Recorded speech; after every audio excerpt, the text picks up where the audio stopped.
Welcome to our channel. Today we how to restore Google Play Protect protection after disabling. Quick tutorial step by step clearly. To restore Google Play Protect protection after disabling it, follow these simple steps. Unlock your Android device. Open the Settings app. Scroll down and select Google. In the Google Settings menu, tap on Security. Look for the option labeled Play Protect. Tap on Play Protect to open the Play Protect settings. You will see a toggle switch at the top of the screen. If the toggle is off, tap it to turn it on.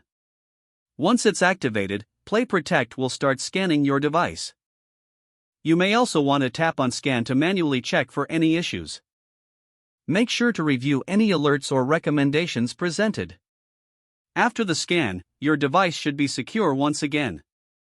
That's it. You've successfully restored Google Play Protect. If the page does not load, refresh the browser or try again in a private or incognito window. Make sure you are using the correct email address, then retype it carefully to avoid small typos. If your password is not accepted, use the reset option and create a new strong password you can remember. Check your spam folder for verification or security emails, then complete any requested confirmation steps. Enable two-factor authentication if available to improve account security and reduce unauthorized access risk. After signing in, review your profile details so your contact information and settings are accurate and current.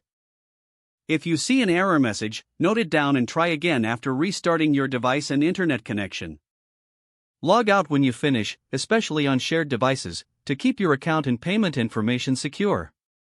If the page does not load, refresh the browser or try again in a private or incognito window. Make sure you are using the correct email address, then retype it carefully to avoid small typos. If your password is not accepted, use the reset option and create a new strong password you can remember. Check your spam folder for verification or security emails, then complete any requested confirmation step. Enable two-factor authentication if available to improve account security and reduce unauthorized access risk. After signing in, review your profile details so your contact information and settings are accurate and current. Don't forget to like this video and subscribe to our channel for more step-by-step tech guides.